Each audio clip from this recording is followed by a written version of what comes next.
Hello, sweet friends. Welcome back to the studio. Our project today will be our tapered step jig, and I've got our traditional form here. You can see a finished mug, and our hybrid will build up almost exactly the same, except we get to use the wheel for this. This mug will hold about 14 to 16 ounces, depending on the clay shrinkage that you use. Mine is a 12%. So I've got my wheel attachment bar already set in. I just attach it to one pin and then swing it around and attach the second pin. We do have multiple sizes for our wheel bars, and we do cover most standard sizes. We do have a couple custom sizes, so if you need a specific spacing, just let us know. I always lug down on the hybrid and on our trimming system. Sometimes there's a gap between the jig and the wheel, and this just helps to stabilize your form. Make sure the shelf that is included with this is on the correct way. You do want the flat side up, and that is where our clay is going to set on. I have already pre-cut out our bottom. I've dusted our slab with cornstarch as a release agent before I wrap it on. You can get a free template for this project on our website under templates or under our extras section, and then you will just add a 1/4 inch on to accommodate the clay going around the jig. And then once you have your template dialed in, you can put it on a more permanent material like craft foam or something like that. So the first thing I'm going to do is just cut off any extra. This slab is much too big, but I like to start off with more rather than less. And this helps me not have to stretch the clay too much if I'm too short.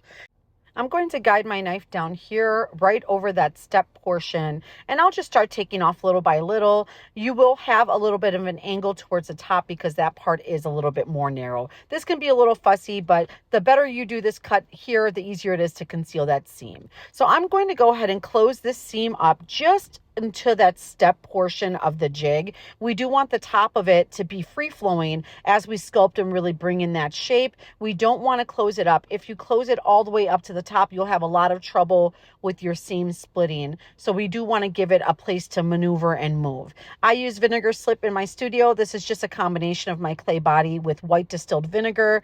It's a really great agent for gluing your pieces of clay together without adding extra moisture. So I'm going to go ahead and use the palms of my hands.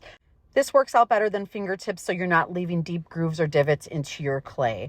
So I'm going to go ahead and secure that seam, and then I'm going to start to convince the seam to overlap onto itself. So there is a bit of sculpting with our step taper jig, if you've never watched this tutorial before, to get that really nice taper without having to add a second and third piece of clay. It just takes a little bit of maneuvering and coaxing. So go ahead and take a metal rib or whatever tool of your choosing to get that seam streamlined and a little bit more flat. And then we are going to use the warmth of our hands to start shaping in that form there. You can feel the jig through your hands, which is really nice. So once you feel where that step is, you can really start to convince the clay to do that.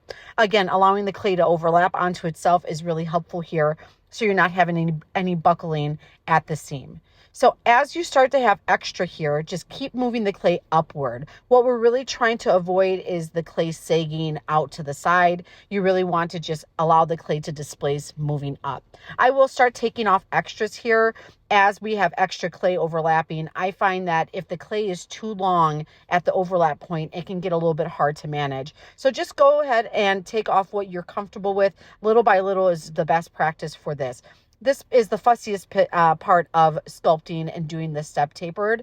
After this, it gets a lot easier on the wheel as we can maneuver and shape. So once I've got the form snugly fit on there, I will secure the rest of the seam here, you'll see.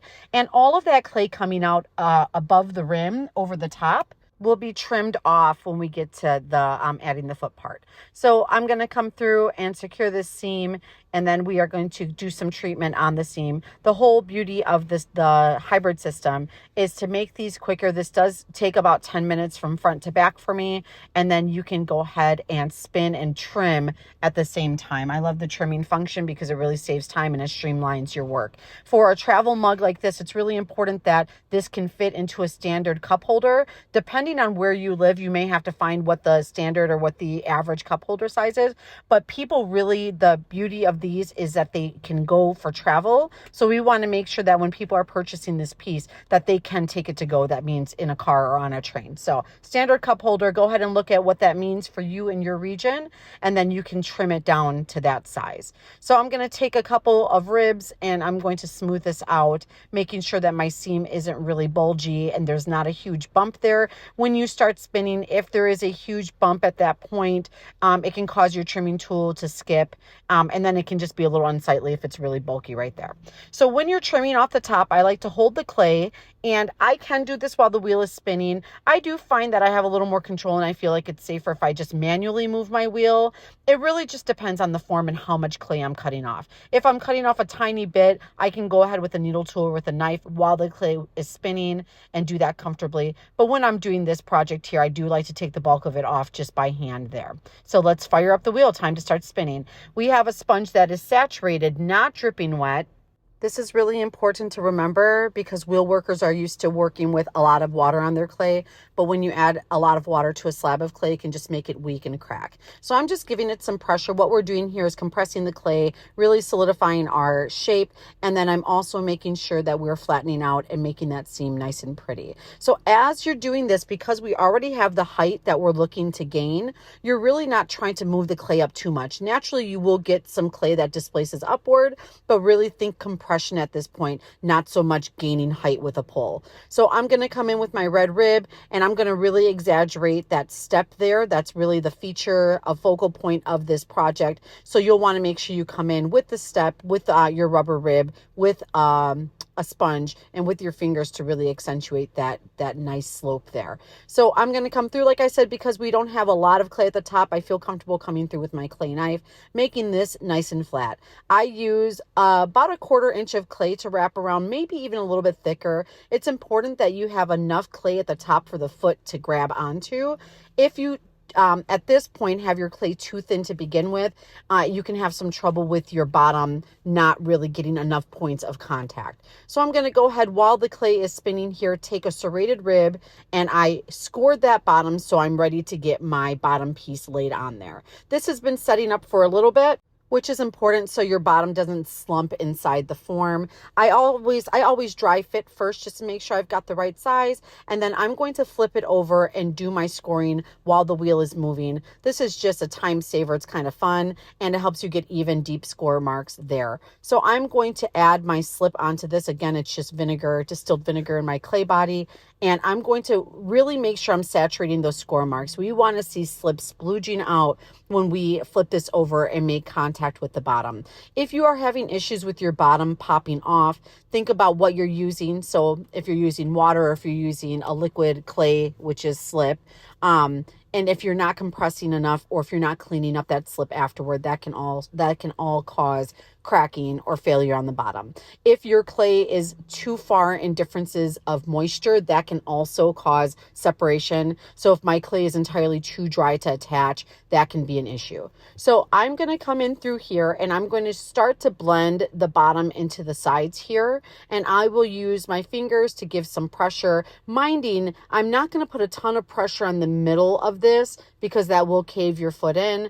And then I'm going to come through and now I can do my wet trimming stage. This is my absolute favorite part. This is where you can really come through and streamline. Remember, this is a wet trim, so you are not going to have those beautiful ribbons of clay coming off. And if your clay is wet or fresh, kind of fresh from the bag, it can start sticking onto your pot. Just go ahead and peel those little shnibbies off. Make sure you have a metal rib and you have some finishing sponges and some silicone ribs for that to get those off. So this is the great part about the step tapered. It kind of gives you a guideline of where and how you need to trim.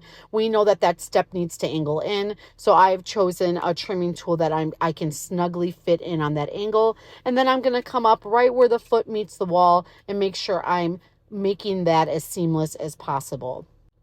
For the foot, I'm just going to do an inset foot. If you want to do a traditional foot, you would just add a thicker piece of clay. So if you wanted to do a really dramatic foot, a nice deep foot on the way in, you would just make the foot piece thicker and thicker and thicker until you get to the aesthetic that you want. I just choose to do this inset foot. It does elevate the pot a little bit, gives it a finished bottom, but then I'm not worried about going too far or too deeply into the seam that I just created, or the seam that I just spent a lot of time to conceal there. So you can see this is still a hand-built pot. Nothing is going to be perfect here. If there is a little bit of a wobble on your pot, which there usually is on mine, just go ahead and keep your hands steady and do the best you can. When it's spinning, it looks a little more dramatic versus when the pot is still or in someone's hand. You're not going to really see that undulation then. So I'm going to come through and do my inset foot here. I've got a bunch of videos on how to do the foot. So if you're looking for an aerial view or a different view than this, you can go ahead and access any of those videos for the hybrid, and you can see.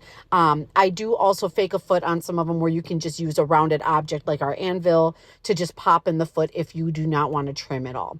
So I bevel this in, and then at this point I know what's my standard cup holder size is, so I'm not going to take off too much more off the side. I just want to make sure that I'm streamlining this and that this pot is nice and smooth and ready for my surface decoration. If you did not have a jig to create this shape, you can create this shape by hand. It would take 3 separate pieces, not including your bottom. You would have the wider top piece. You would have the collar piece, which starts that step inward. And then you would have a bottom piece, which would create where the pot would go into the cup holder. Doing it like this, sculpting is what I'm calling it on the wheel, is just quicker. It's more efficient. And it's a lot of fun this way. And you don't have to treat as many seams this way. So there's less chance of having a failure on one of your pots if one of your seams isn't quite held together. So I'm going to do my finishing work. Remember, it takes about 10 minutes front to back. I'm going to cut this pot off of the wheel. Make sure you're not digging too far into the jig. It will take on score marks over time, but you just want to make sure you're not cutting too far deep. So I'm going to put my fingers pressure downward and then pressure upward with my index and thumb. So you can rewind that if you need to. It's a very slow motion. This is a tall cup to have on the wheel, so you really want to take the removal nice and easy. That step is just so beautiful. I will grab a small wear board and do a baker's flip there. And there we have our step tapered. I'll show you how we treat the inside. I love the inside view of this. I think it's just so pretty. I had some texture on the inside of this just to give it a little surprise for the user. Now we're going to come through and finish our seams. I like to take a rubber shaping tool and just go ahead and compress. We've done a lot of compression from the outside. It's unlikely that this will leak, but we do want to make sure that we're really caring for our seams well on the inside. And then we do have a vertical seam. I like to keep the green sleeve on there. As you can see, the shelf hangs out on my pot. That way I'm not being clumsy and knocking my pot out of round. It gives it enough tension where it stays nice and in shape, especially while I'm digging around in there. Remember, this clay isn't fresh from the bag, but it is still pretty soft. It was a softer slab, still has some bend to it.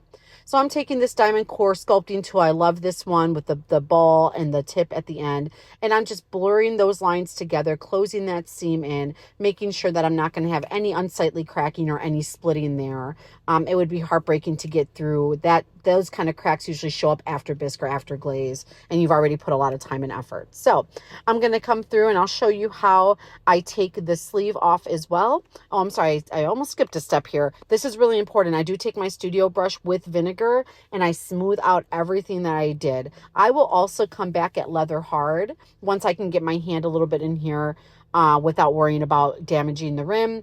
And I will come through and make sure all of those sharp, anything that I pulled up while I was blending, I'll make sure that's all smooth and good to go. So when someone's washing or putting their hands on the inside of this cup, they're not snagging. So I'm going to twist opposite directions very gently. You don't want to squish your form.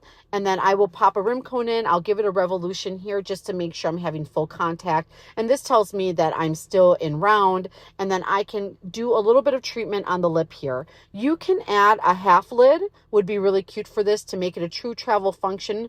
Or you can leave it wide open and add a handle. You don't have to add a handle on this. I like to have a handle because then it can be hot and cold. So this is our step taper step jig. Please let me know if you've tried this. I love this form.